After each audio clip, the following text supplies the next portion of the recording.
Okay, what's going on, guys? Welcome back to our video. Today's video here for Jujutsu Kaisen Season 2. Nope. That was like 2 years ago. Season 3, Episode 4. Oh. It's actually Episode 6. Jesus. That's right, we had a double episode premiere, and so we are on Episode 6 now.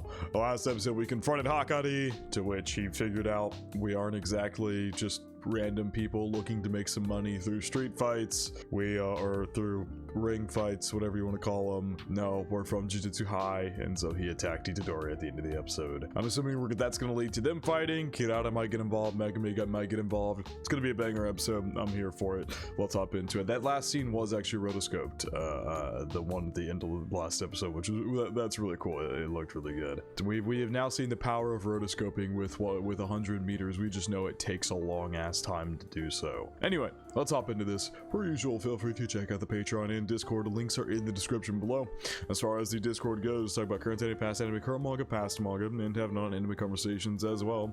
And as far as the Patreon goes, you get exclusives and uncut Star reactions. So if you were to check out either of those, of your own will. Now the verdict up straight into Jujutsu Kaisen Season 3, Episode 6. Jesus. Are we gonna come like crashing through the wall or something? Oh my god! That's fucking terrifying! What the fuck? Wow. Megumi knocked him out. Using... Where did Megumi take him? Did he take him into like his, I forget what you even call it. But obviously what he's using to get around right now. He's just taking out all the guards. Yeah? Now he's acting like an actual panda. Damn! Yeah, Yaga also died last episode, which we brushed over in like literally a few minutes. That happened.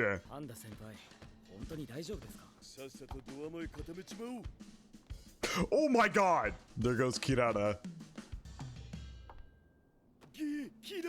Oh my god. No, he sent her for security. And this is probably why Kirara called Hakari's phone, because she was like, hey, there's two people up here who are not supposed to be up here. Because he sent her out on security. Also, she is supposedly trans. It's spiky-haired kid. Ah. So yeah, this is when...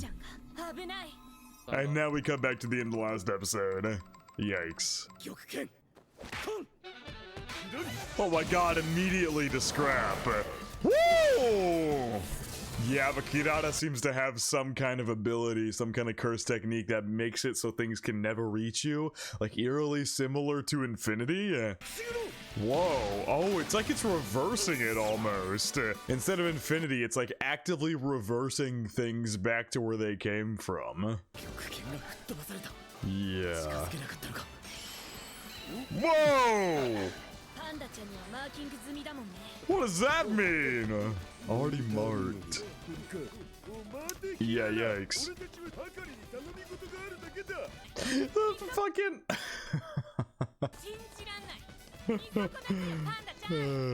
Because obviously Kirara and Hakari know pandas from Jujutsu High, and so she immediately came to the conclusion if Megumi is with Panda, that means that he's with Jujutsu High. He can't catch up at all. The dogs are demon dogs here too. Ah! Whoa! Whoa! I can't. Wait, what the fuck? I can't. Imai. Can't separate. Like, this is so interesting. What kind of technique? Yeah. Crazy beginning to this episode. Goddamn. It's crazy. We're 6 episodes into the season about the Culling Games, and the Culling Games hasn't even started yet. And yet I'm also upset about a couple parts of this season feeling like they went by way too quickly. Like the Yaga bit, or, you know, Mai dying just instantaneously. Which we had a whole discussion about that in the Discord, about how, you know, the whole point of Jujutsu Society is that a lot of people die unceremonious deaths, and you can write an interesting premise about that and things like that. However, the issue is when you connect them importantly to another character, you can't just kill them off unceremoniously and then move on from that like it was nothing, because of that connection they have with another character.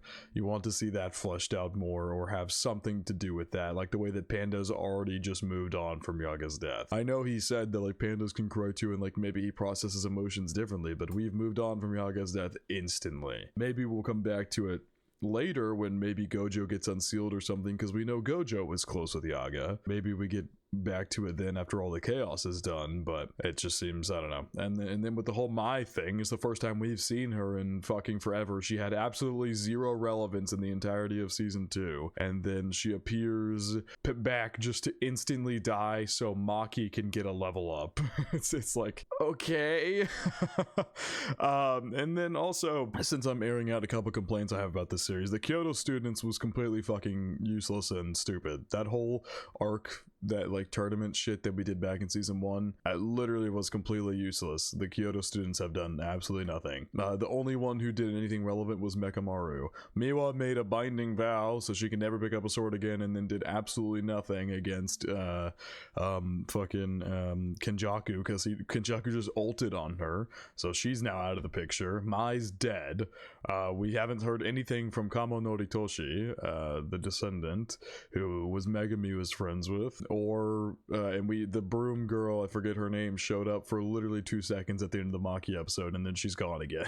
It's just like, what was the point of all those characters? Anyway, I like, this series is not without complaint by me so far, and a couple things that have occurred in this season have already kind of elevated those complaints, in that side characters that were seemingly could be important are just literally shafted instantaneously without any warning or anything. I'm like, I still love JJK, don't get me wrong. I I love this show, even but I don't not have complaints about it like I would for any series.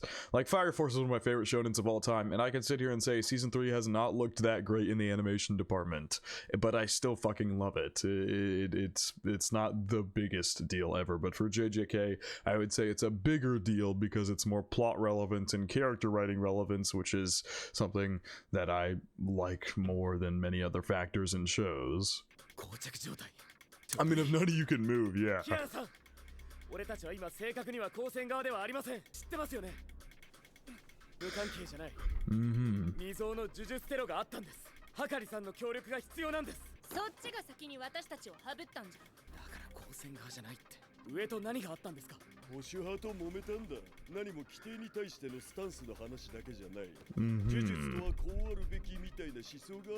Ah, I see. And Hakari, and that's the kind of classic Jujutsu the conservatives like. Interesting. Why specifically Kugisaki's technique? What about it do they like so much that would be different from something like Kirara's or Hakari's? But then again, we also don't know fully what Kirara's is, or at all what Hakari's is. Hold on. Not stuff like the curse videos that were popular a while back. I'm just not even Jujutsu incorporate some more new technologies. Interesting.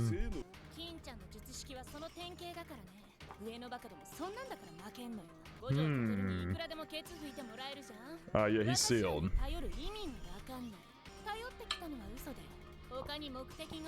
Yeah, he's sealed. What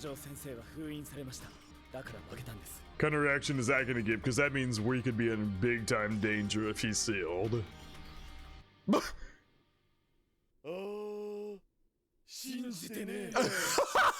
Yeah, it sounds kind of unfathomable. The plot that Kenjaku had to go through to get Gojo sealed is kind of insane.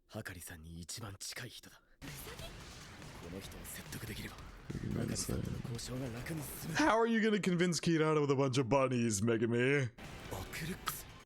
Yeah, Panda also had that Imai written on him.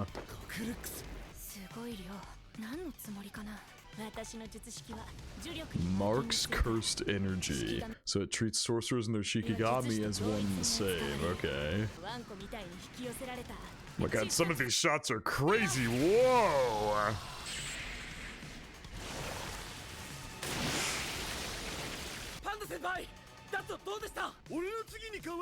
Okay. Weren't able to approach. Ah, that's why he was throwing it all over the place. Okay. Hold on, what did Kirara say? Marks the cursed energies of Jesus. Must be drawn to him like that dog was. And he'll be crushed under his own Shikigami until he suffocates. So then he made him disappear after throwing him all over the place. And the door to the monitor room. Yeah, he does.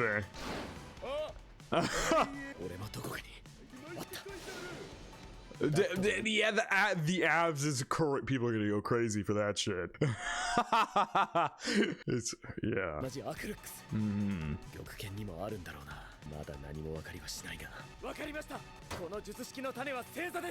Based on a constellation.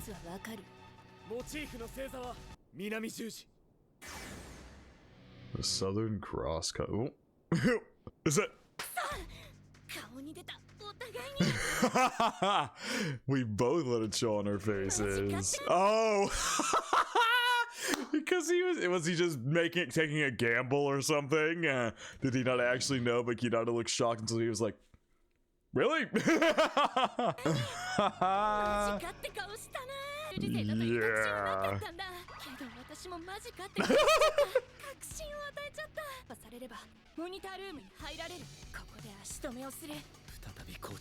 So you figured that out. Where do we go from here? Whoa, that scene was so pretty. So Simiki seemed to really be into the stars, and that's why Megumi maybe knows some constellations. A 4-star constellation. Actually, that's kind of that would kind of make sense, right? She stands in one position, and Panda's over here, so he's got 1 star in the constellation. There's another one directly behind her. Couldn't there be one on either side of her as well? And then it makes like, because in the opening there's like this circle constellation around Kirara. I don't know the Southern Cross constellation. I don't know stars well enough to be able to identify this curse technique and how to beat it ahead of time. But maybe it could be something like that. Like each one is lined up where a star in the constellation is, each position. Okay, yeah, it made me set it as 4 stars, that's right. Southern Cross, yes. So it is, that's why Panda had one and he was Imai, because he has cursed energy, obviously. Megumi had one and all of his Shikigami did 2 behind him. And then, but there was also another one behind Megumi as well. Which one was that? Because we got Imai, Acrux, and then the one on the door is Gakrux. If it's a cross, how would that make sense? Because that would be, there's one here, one all the way back here. That means there's 3 in a line, which if there's only 4 stars, you can't make a cross out of that. So I wonder if you make the cross shape, then can you maybe get close to her? Until you can make the constellation's shape, you can't get close to her, or whatever she's got marked. So, but if you line it up correctly, maybe then you can. Use that towards the maintain a certain distance. The door stars are yeah, because then they couldn't approach. It seems like Kirara doesn't really have any combat abilities, so she can't exactly, you know, go fight them. She just has to hope they don't figure it out. The bee can't approach A. Rock, paper, scissors theory, okay.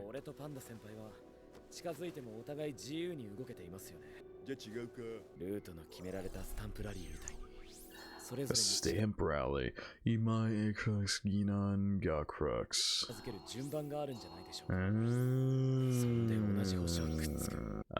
Stamp rally theory.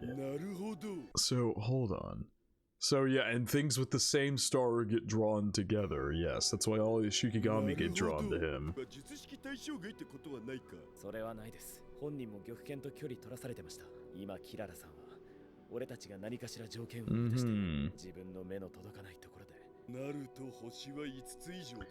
Interesting.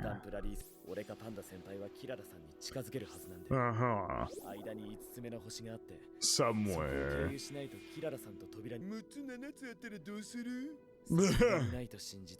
Yeah, because Southern Cross, he says 4 stars, but why would there be a 5th one?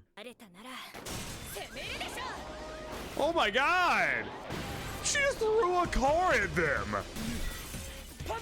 Jesus! It's got Imai on it, so it's attracted to him. She didn't throw it at them. She put Imai on it, and it got sent at Panda. God damn! The animation, yeah, she's gonna come flying back at you, dude. Panda, you really can't. Oh my god! Ow! At least you know Panda should be okay taking physical damage as long as somebody doesn't destroy his cores. Though, didn't 2 of his cores get destroyed? Isn't he down to just 1 now? Maybe I'm remembering wrong.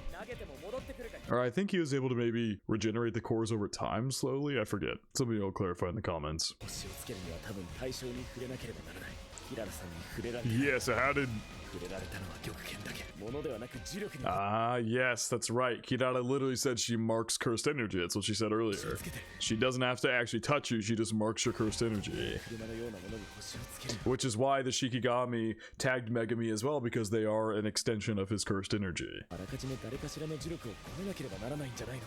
Also, yeah, that's true. To tag like a door, to tag a car. Can Kirara put her own cursed energy into something to tag it? Oh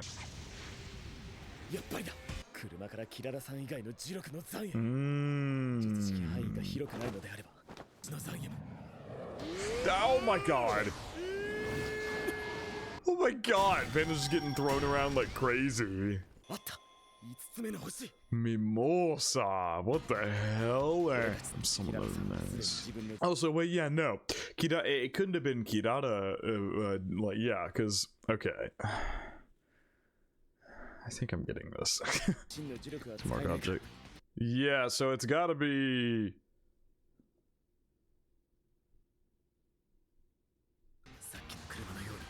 Cancel things on me like they did with the car. Yo! Oh, thank you, narrator. Love Rendezvous. I love that name. Portions 5 stars to target's cursed energy with the Southern Cross as a base. Okay.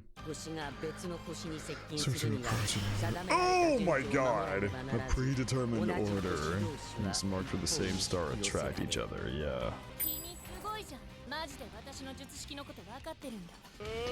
Oh my god! There you go, since they can come close to each other. God damn! Chuck that shit. And it touched it. There you go. Acrux touching Mimosa. That's so smart because Megumi and Pandas can touch each other because that's the beginning part of the correct path to get to Kirara. And so then he takes part of Megumi's star and then throws it and touches the Mimosa. And then maybe we can, I don't know which is the next in the step, whether it's Kirara or the door. I would assume it's probably Kirara. We just gotta touch her and then we can go to the door. The order was nearest to farthest star. Okay. So Imai nearest to farthest. Which one was, so Panda's Imai, okay, so Imai and Acrux, and Mimosa and Gakrux, and then Ginon is in the middle, which that is Kirara right there in the middle. Okay, yeah, so this is how they actually are, which is why these can touch each other, then these, then with Kirara, and then the door finally. Okay, this image made it confusing, but yes, the constellation obviously would not be in this exact pattern in the sky. There's depth. How do you come up with this shit? This is a crazy ability to come up with. She was throwing coins in the air.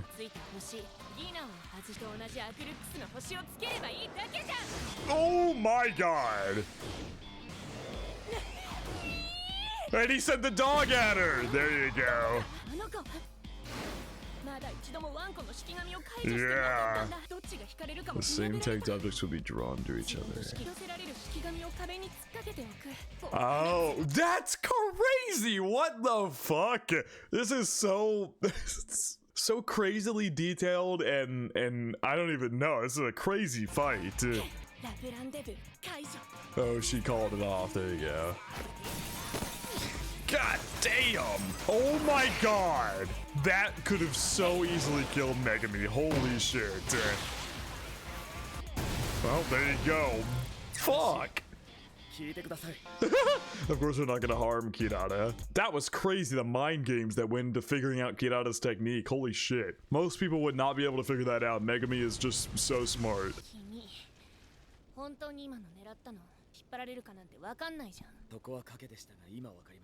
So the greater curse energy pulls the other toward it.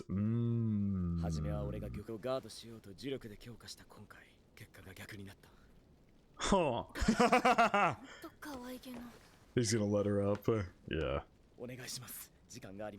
Yeah. He's obviously gonna beg because his sister is in danger. Oh, here comes Itadori and Hakari. Yikes. I don't know if Panda can really move right now. Oh my god, he's buff as fuck! Kirara and Megumi getting out of there as well. God damn! Bounced himself up quick.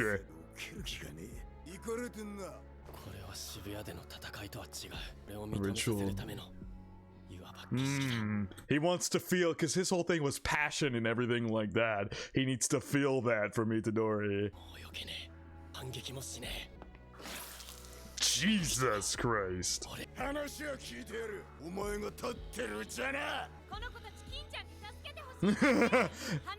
We even recruited Kirara. Yeah, but only while you're beating him up. God damn.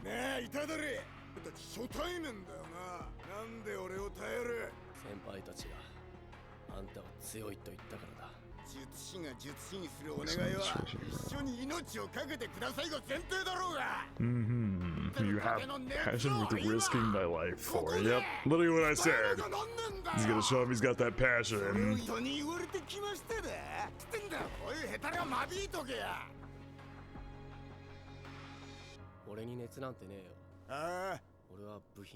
Jesus, oh my god, that resorts back to, you know, his big thing about last season when he was talking to Mahito and everything like that. He's like, I'm just a cog in this system and I'll keep fighting curses and killing curses until the day I die.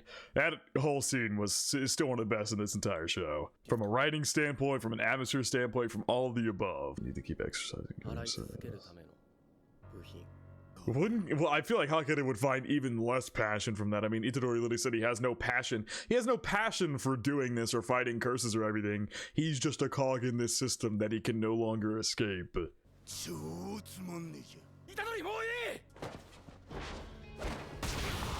Oh my god. Jesus Christ.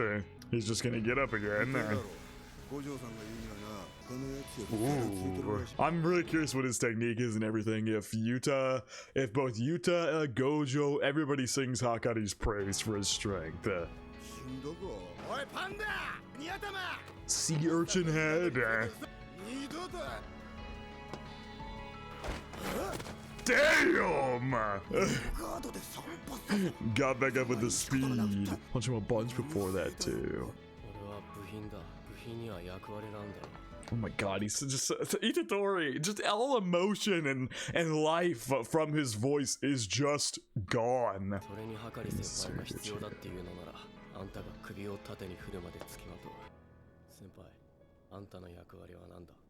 What is your function? He says he's a cog and everything, but that fire, I love the fire in his eyes to kill exercise curses is strong.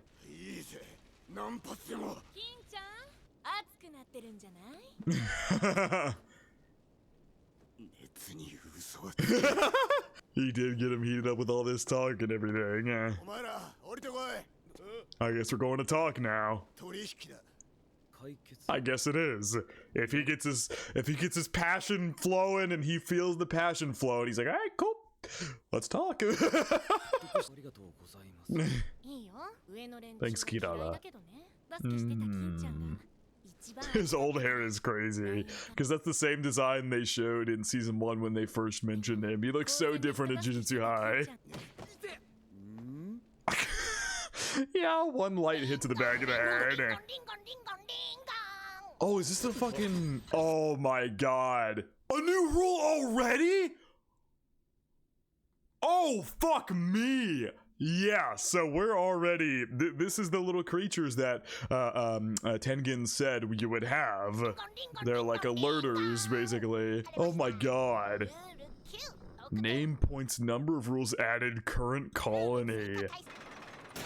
Oh my god, we're already adding new rules, dude. The Culling games, like, hasn't even fully gotten under swing, by the way, because there is still an opportunity. We're trying to get things changed before, like, Sumiki is locked into the Culling games. We still have time before that takes a... Or no. No, the Culling games has started. No.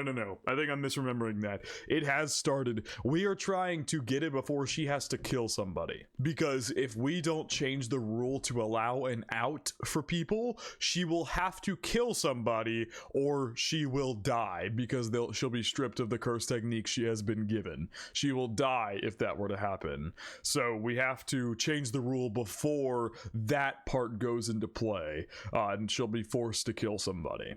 Who the fuck is already changing rules? Who has already killed 100 points worth of players? That's at the very least fucking 20 sorcerers. At the very least. And I doubt you're gonna find 20 sorcerers just out and about, easy to kill. But maybe depending on how strong you are, you could. Oh boy. Someone had mentioned Kohei being a part of being a voice actor. If you haven't seen Grand Blue, he's a character in Grand Blue being a voice actor for this season. Found him. I recognized his voice immediately. So this is the person who changed the rule. Oh god, dude. Oh, he's one of the reincarnates. He's one of the incarnates. Like Angel, he is also one, but he's only from 400 years ago, as opposed to Angel, who they said was from 1,000 years ago, I believe. Oh my god, he knows his, I mean, I guess who doesn't know Sukuna, but damn.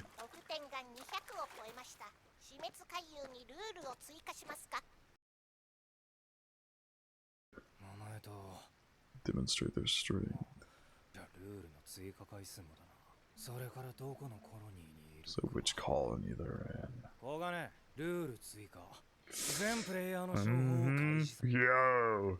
Culling game player Hajime Kashimo. Sick looking character design. That was a crazy episode. Figuring out Kirara's technique, Itadori's passion that revved up Hakari's passion there. That was a crazy episode. I'm excited if Kirara's technique was that complicated, I'm excited to figure out, like, you know, all these other people's techniques, like Hakari's and now this Kashimo person as well. If you haven't yet, by the way, I'd suggest listening to this full ED. Honestly, listen, most people have probably listened to full OP, but listen to the full ED as well. The full ED is a banger. It's so good. Anyway, that was a really, really good episode. Another just like another stepping stone, as we still have not even fully gotten into the Culling games yet, but we've now gotten Hakari, so now we're going to cut over to maybe see what Yuta's been up to, since he was going to jump in the Culling games right away, enter a colony and enter the game immediately. But we caught up with Maki, and honestly, all we have left to catch up with is Yuta before we begin the Culling games, which in theory, catching up with Yuta would be starting the Culling games because he's already a part of it. We have now completed the prereqs, which was Maki's thing, which turned into a whole other endeavor where she killed the entire Zenin clan, and now we have finished Itadori and Megumi and Panda's thing as well. Granted, Panda wasn't there with them when they said they were going to do that, but he clearly got the memo at some point because he was there trying to get Hakari as well. But yeah, anyway, we are going to see where we go from here. I don't know if we'll go catch up with Yuta or if we're going to stay with Itadori and Megumi, maybe meet up with Maki and then get registered for the Culling games. I don't quite know. So we will see nonetheless. Anyway, I think that's going to wrap it up my reaction to Jujutsu Kaisen Season 3 Episode 6. Hope you guys did enjoy, and I hope you all have a good day.